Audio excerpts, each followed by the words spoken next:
Myself, Virendra Singh, lecturer, Information Technology Department of Technical Education, Uttar Pradesh. Subject name: Information Security and IT laws. Basically, we have to discuss about the security terms. We will discuss chapter 2, organization and operational security. These are some contents: role of people in security, physical security or network security model. Role of people in security. First is the password selection. जब भी हम किसी websites पे अपना कोई account create करते हैं तो वहाँ पे सबसे नेसेसरी थिंग्स होती है कि एक यूजर आईडी जो हम क्रिएट कर रहे हैं वो क्या है और मेन थिंग है पासवर्ड सिलेक्शन। तो हमें एक अच्छा पासवर्ड सेलेक्ट करने के लिए फॉलोइंग जनरल इंस्ट्रक्शंस होती हैं जिन्हें फॉलो करके हम एक अच्छा पासवर्ड क्रिएट कर सकते हैं ताकि वो इजीली कोई भी हैकर उसे हैक ना कर सके। तो the rule for good password selection in general, first is the use 8 और मोर कैरेक्टर्स इन योर पासवर्ड। सबसे पहला काम है कि 8 या 8 से अधिक कैरेक्टर्स होने चाहिए आपके पासवर्ड में। दूसरा, include a combination of upper and lower case letters.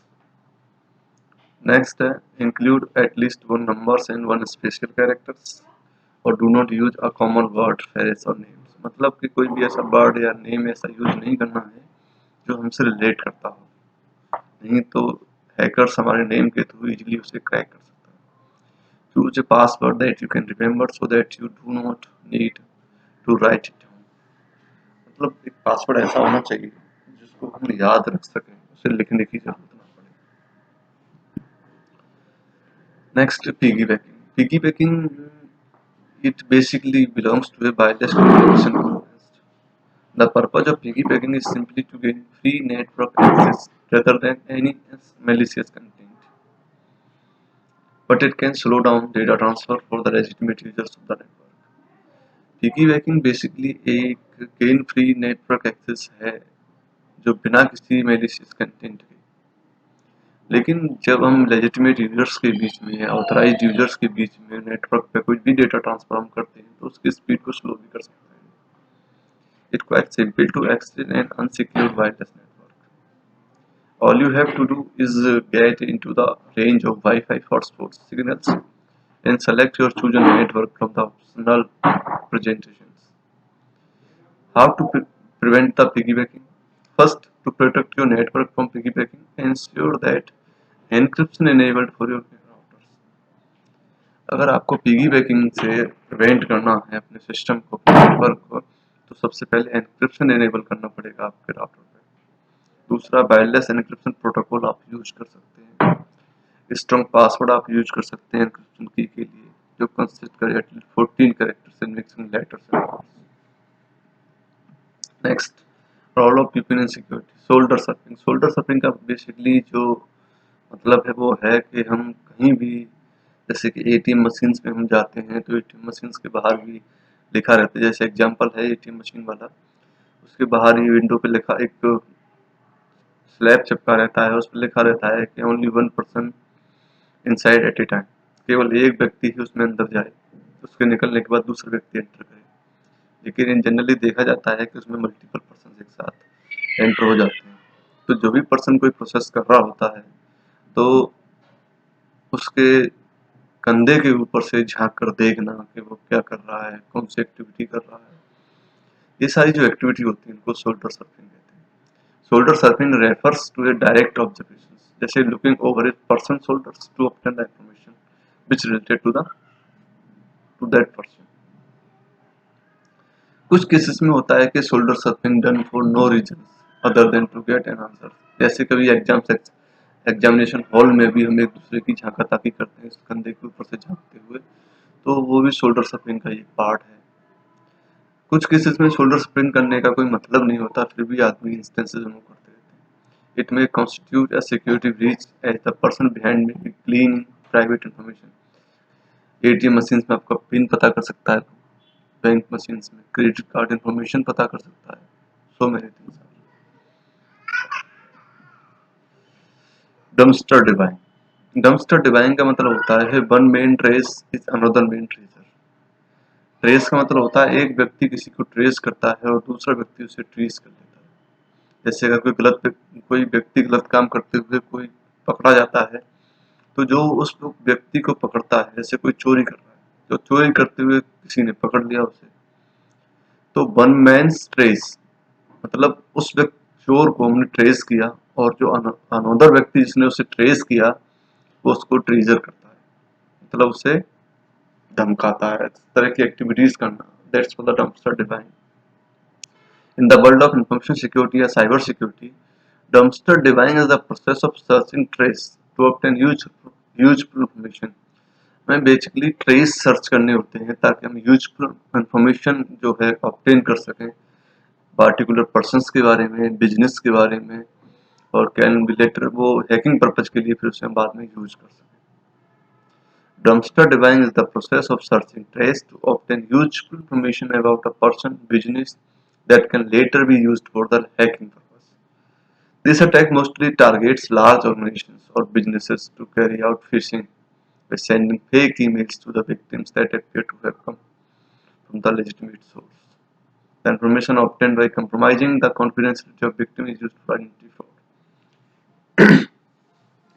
Basically dumpster divine का काम होता है, जो बहुत बड़ी ऑर्गेनाइजेशंस और बिजनेसेस हैं उन पर फिशिंग अटैक करती है, मल्टीपल ईमेल्स भेज देते हैं ताकि जो सिस्टम है, जो सर्वर है, उसे वो बिजी कर सकें।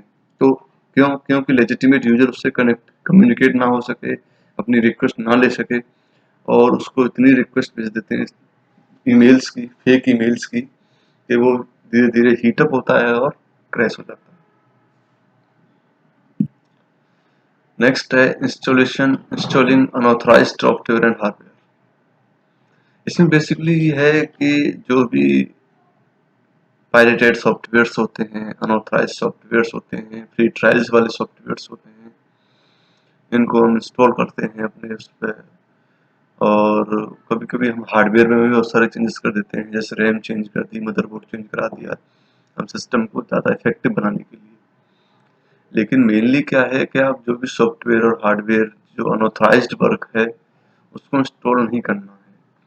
क्यों नहीं इंस्टॉल करना है? कभी कभी जब हम कोई पायरेटेड वर्जन इंस्टॉल करते हैं तो उसके साथ कोई ऐसी फाइल्स आ जाती है जो मॉलवेयर हो सकती है, वायरस हो सकती है, जो आपके सिस्टम को अफेक्ट कर सकती है। तो वैसे इसमें बताया गया है कि establish A policy that restrict user installing softwares and new hardware on their system. जैसे कॉमन एग्जांपल ले लिया हमने कि अगर हम कोई अनऑथराइज्ड इंस्टॉलिंग करते हैं कम्युनिकेशन सॉफ्टवेयर को, जो अलाउ करता है connect to their machines from their home, तो हम क्या करते हैं, वायरलेस एक्सेस पॉइंट जो होता है, they can access the organisation network from many different areas में। इन दीज एग्जांपल्स में user has set up a backdoor into the network, circumventing all other security mechanisms in place. Access by non-employees, एक ये है किसी भी organisation में कोई भी पर्सन, कोई भी एम्प्लॉय काम करता है तो वो उस ऑर्गेनाइजेशन के सिस्टम को एक्सेस करने के लिए लायबल है, और वो एक्सेस भी कर सकता है। अगर कोई उस बिजनेस का हिस्सा ही नहीं है, या वो वहाँ पे काम ही नहीं करता है, उस कंपनी का एम्प्लॉय ही नहीं है, तो उसको वो एक्सेस नहीं करनी चाहिए। अगर वो उन चीज़ों को एक्सेस करता है तो ये एक सिक्योरिटी के साथ जो है ब्रीच है। और attacker can gain physical access, तो attacker can penetrate the computer systems and networks. Organizations frequently becomes complacent when faced with the legitimate reasons to access the facilities। Consider करते हैं पर्सनल को जो who have legitimate access but also have intent to steal intellectual properties। Physical access provide करता है opportunity for individuals के लिए, ताकि वो चेकआउट कर सकें क्रिटिकल इंफॉर्मेशन को carelessly left out. With the with the proliferation of devices जैसे कि सेल फोन्स हैं with built-in cameras, and individual could easily photograph information without it being obvious to employees। Security awareness, active security awareness program will vary depending on the organization's environment। Security awareness होना बहुत ज़रूरी है हमारे system में। जब हम कोई network activities करते हैं, सोशल नेटवर्किंग साइट्स पे इंटरनेट फैसिलिटीज़ को यूज़ करते हैं, तो रेस्पेक्टिव सिक्योरिटी के बारे में जानना बहुत ज़रूरी है। तो कोई भी active security awareness programmes will vary depending on the organisations environments में, the level of threat initially employ training और सोशल इंजीनियरिंग में, as well as periodic refreshers training securities होती है, initially employ training on social engineering पे at the time a person is hired is important as well as the periodic refresher training. The type of information that the organization considers sensitive and information that is believed may be the target of social engineering attacks should be stressed to new employees. Individual user responsibilities में क्या होती हैं, जैसे lock doors, no sensitive information is in your car, secure storage media containing sensitive information. Do not divulge sensitive information to individuals not authorized to know it. Do not discuss sensitive information with the family members. Protect laptops that contains the organization information. Be aware of who is around you when discussing sensitive information. Enforce करना corporate access control procedures को, report करना suspect और actual violations of security policies को, follow करना procedure establishing and enforce good password security practices. Corporate security officers must cultivate an environment of trust in their offices as well as an understanding of the importance of the security. If user feels that security personnel are only there to make their life difficult or degrade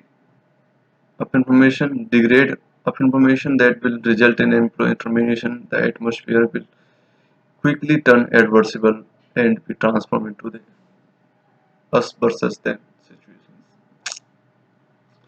next है physical security किस type की होती है, जैसे hand print biometrics system होता है.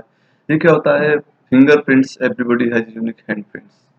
Hand print biometric system scan hands और fingers sense को, तो data is compared with the specimen stored for the given system. Hands print का मतलब होता है जो हम कोई प्रिंट निकालते हैं, स्कैन करते हैं अपने हाथ को, फिंगर्स को, और उस डेटा को कंपेयर करते हैं एक स्पेसिमेन स्टोर से अपने सिस्टम में, तो इसको हैंड प्रिंट्स बायोमेट्रिक सिस्टम कहते हैं. फिंगरप्रिंट बायोमेट्रिक सिस्टम आजकल अटेंडेंस जो होती है गवर्नमेंट हो या प्राइवेट ऑर्गेनाइजेशंस हो, उसमें फिंगरप्रिंट्स के थ्रू होती हैं, तो उसको प्रोटेक्ट करना. Fingerprint are used in forensic and identification for the long time. Each individuals की यार यूनिक होती हैं fingerprints. Fingerprint biometric system examine करता है unique characteristic of your fingerprints and use that information to determine whether or not use should be the allowed access. सबसे पहले आपको device के ऊपर फिंगरप्रिंट्स स्कैन किया जाता है, और जब भी उस डिवाइस पे आप अपने अटेंडेंस करते हो तो फिंगर लगाते हो, तो वो रिप्रेजेंट कर देता है कि आप ये आईडी है और आप इस कंपनी के एम्प्लॉय हो. अगर आपका कोई भी डेटा उसमें स्टोर नहीं है तो वो आपको अनऑथराइज्ड एक्सेस कह देगा और वहां से इग्नोर कर देगा. रेटिना पैटर्न बायोमेट्रिक सिस्टम, आजकल रेटिनास को स्कैन करके भी अटेंडेंस का जो प्रचलन है बहुत ज़्यादा चल रहा है. बहुत ज़्यादा गवर्नमेंट ऑर्गेनाइजेशंस में भी होती हैं सारी चीज़ें. जैसे retina pattern biometric system examine करता है यूनिक कैरेक्टरिस्टिक ऑफ यूजर रेटिनास को एंड कंपेयर करता है इन्फॉर्मेशन को विद स्टोर पैटर्न. सबसे पहले उनका रेटिना पैटर्न को हम स्टोर कर लेते हैं अपने सिस्टम में, और उसके बाद उसको मैच करते हैं और उसके थ्रू अटेंडेंस क्रिएट कर लेते हैं. जो इंफ्रारेड बीम्स होती हैं स्कैन करती हैं उनको. की स्ट्रोक बायोमेट्रिक सिस्टम, की स्ट्रोक बायोमेट्रिक सिस्टम जो होता है किसी पर्टिकुलर सिस्टम्स पे किसी की के थ्रू हम उसको स्कैन करना. Biometric systems voice pattern, voice के थ्रू आजकल मोबाइल्स में भी फैसिलिटीज हैं, वॉइस पैटर्न भी लगा देते हैं उसमें, की स्ट्रोक पैटर्न भी लगा देते हैं. फिजिकल बैरियर्स, फिजिकल बैरियर्स का मतलब होता है कि large working areas, physical organisations जो होती हैं उनमें मल्टीपल बैरियर्स होते हैं, इंटरनल भी होते हैं, एक्सटर्नल एनवायरनमेंट बैरियर्स भी होते हैं. जैसे कि large working area physically separated from others, एक तो जहाँ काम करने का जो प्लेस है वहाँ पे जो भी काम करने की जगह है वो सेपरेट होनी चाहिए एक दूसरे से, ताकि फिजिकली कोई भी एक्टिविटीज ना हो पाए. पुअर लाइटनिंग, लाइट का भी इफेक्ट पड़ता है, अगर लाइट प्रॉपर नहीं है तो भी काम करने की मन नहीं करता एक तरह से, वो भी फिजिकल बैरियर्स में आ जाती है. स्टाफ शॉर्टेज, मतलब 10 की जरूरत है और 4 स्टाफ रख के आप काम कर रहे हो तो वो भी फिजिकल बैरियर्स के रूप में रिप्रेजेंट होता है. आउटडेटेड इक्विपमेंट्स, बहुत पुराने सिस्टम्स पे आप काम कर रहे हो लेकिन लेटेस्ट टेक्नोलॉजी और सॉफ्टवेयर वर्जन पे इंस्टॉल नहीं होते, तो उसके भी आउटडेटेड इक्विपमेंट्स. और बैकग्राउंड नॉइज, मतलब ज़्यादा शोर शराबा भी नहीं होना चाहिए. So physical barrier is the environmental and natural conditions that act as a barrier in communication and sending message from sender to receiver. Organization environments or interior workspace design problems, technological problems and noise are the part of physical barriers. Third topic है model for network security.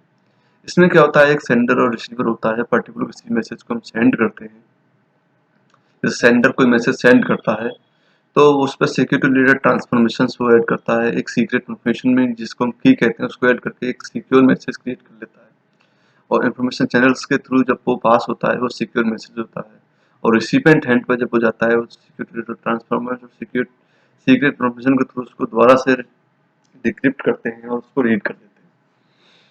तो information channel के oppose में एक opponent होता है जिसको हम hacker करते हैं, वो आपके मैसेज पे अटैक करता है और उसको रीड करने की कोशिश करता है, लेकिन ट्रस्टेड थर्ड पार्टी होती है, इसको डिस्ट्रीब्यूटर ऑफ सीक्रेट इन्फॉर्मेशन कह सकते हैं। ये इन्फॉर्मेशन चैनल रिसिपेंट और सेंडर से बायडायरेक्शनली कनेक्टेड होता है और ये चेकआउट करता है कि कहीं से भी कोई हैकर्स हमारे सिस्टम में अटैक तो नहीं कर रहा। इसमें 4 बेसिक टास्क होते हैं designing a particular security service. पहला टास्क है डिजाइन करना एक सुइटेबल एल्गोरिथम सिक्योरिटी ट्रांसफॉर्मेशन के लिए। दूसरा है सीक्रेट कीज जनरेट करना एल्गोरिथम्स के थ्रू। तीसरा है डेवलप करना एक मेथड जो डिस्ट्रीब्यूट और शेयर करे सीक्रेट इन्फॉर्मेशन को। और फोर्थ एंड फाइनल है स्पेसिफाई करना protocol enabling the principal to use the transformation and secret information for the security services के लिए। ये नेटवर्क एक्सेस सिक्योरिटी का एक मॉडल है जिसमें अपोनेंट्स को और इन्फॉर्मेशन को कैसे एक्सेस करता है उसके। ओपोनेंट में हैकर ह्यूमन हैकर हो सकता है, सॉफ्टवेयर्स में वायरस और बॉम्ब्स हो सकते हैं। एक्सेस चैनल के थ्रू गेटकीपर फंक्शन से जाते हैं, लेकिन गेटकीपर फंक्शन उनको अलाउ नहीं करता है, तो गेटकीपर फंक्शन की वैलिडिटी होती है कि जो ऑथराइज्ड यूजर है वही उसमें एंटर कर सकता है, अदरवाइज नहीं। इंफॉर्मेशन सिस्टम्स के अंदर हमें data process software internal security controls भी हम उसमें स्टोर कर सकते हैं।